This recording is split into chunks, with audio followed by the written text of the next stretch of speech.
उस तरह का जिस तरह से उन्होंने कहा कि बेटे के लिए मोबाइल आ रहा है, बेटी के लिए उसने मना कर दिया मोबाइल। तो क्या हम इस तरह से हमारे समाजों में अभी भी इस तरह की बुराइयां हैं जिनके तहत हम देख रहे हैं कि क्या हमारा अभी इनका बहन जी ने कहा कि लड़का और लड़की में कोई फर्क नहीं करना चाहिए, लेकिन हम कहते तो यही है कि हम नहीं करें, लेकिन हम सदियों से चीजें देखते आ रहे हैं।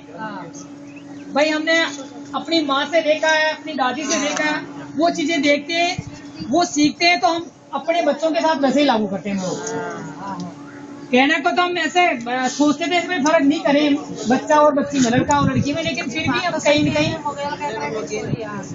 है ना, तो हम चीजों को देखने के बाद भी ऐसा लगता है कि अब जैसे एक 10वीं क्लास में एक लड़का पढ़ रहा है और लड़की पढ़ रही है, अब उस लड़के से भी ज्यादा पढ़ने में होशियार है वो लड़की, लेकिन फिर भी कहा कि आप झाड़ू पोछा करो, अगले घर जाना। सही बात है। और एक बेटे को कहा कि तू पढ़ने में कमजोर है, फिर भी तू बाहर जा पढ़ने के लिए, और लड़की को नहीं भेज रहे पढ़ने के लिए। सही बात।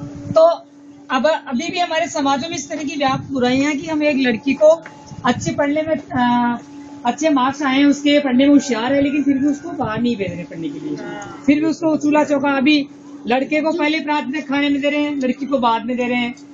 हम देखते हैं हम जैसे यहाँ हनुमानगढ़ की बात नहीं कर रहा, हम राजस्थान के से हर जिलों में जाते हैं तो वहाँ देखते हैं कि सब जगह यही बुराइयां कि लड़के और लड़की को फर्क करते हैं, खाने को लेके, पहनावों को लेके, शिक्षा को लेके, बाहर आने जाने को लेके, अभी भी उस तरह की बुराइयां हैं। हाँ, कुछ हद तक कम हुआ है, चीजें कुछ हद तक कम हुआ है कि फर्क थोड़ा कम करने लगे है फर्क में भी। तो इसलिए हमारे समाज में व्याप्त बुराइयां, इनको हमको खत्म करना कि लड़का और लड़की उसी माँ की कोख से जन्म लेके आए हैं, उसी माँ की संतान है, लेकिन अलग अलग देनी चाहिए। हाँ, आप शिक्षा के माध्यम से ये कि आप उनको शिक्षा के माध्यम से आप उनको जागरूक कर सकते हैं कि आपको किस तरह से रहना, आपको किस तरह से रहना। भाई हम लोग बेटा बेटी में भेदभाव नहीं करेंगे, जो बेटी है बेटे को जितना हम पढ़ाएंगे उतना ही हम बेटी को भी पढ़ाएंगे। जो अगर पढ़ी लिखी आपकी लड़की होगी और पढ़ी लिखा आपका लड़का भी होगा तो दोनों ही कमा सकते हैं। आपने जैसे ससुराल भेज दिया उसको शादी करके, पता नहीं कैसा पति मिले। अगर पढ़ी लिखी है तो वो अपना रोजगार खुद कर सकती है, पढ़ी लिखी है तो। अगर पढ़ी लिखी नहीं है तो नहीं कर सकती, लेकिन पढ़ी लिखी है तो वो अपना खुद का काम कर सकती है।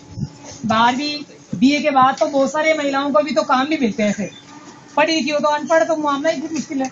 तो इसलिए पढ़ाना दोनों लड़का और लड़की को दोनों ही चाहिए आपको, कि दोनों को समान हम समझे, खाने से लेके, पहनावा से लेके, शिक्षा के लिए, आजादी के लेके, सब चीजों को हम फर्क नहीं करें। अरे एक परमात्मा की 2 संतान है हम तो, और उसमें फिर हम फर्क कर रहे हैं कि ये तो मेरा बेटा है, ये मेरी बेटी है। आजकल तो बेटियां भी सब कुछ करती हैं, बेटियां सब कुछ करती है। सही बात है। बेटियां भी तो अपने माँ बाप की सेवा करती है, कमा के देती है, सब कुछ कर रही है आजकल। तो ऐसा नहीं है कि बेटा ही करे, लेकिन हम दोनों संतानों को बराबर समझे, हम किसी को कम ज्यादा नहीं समझे।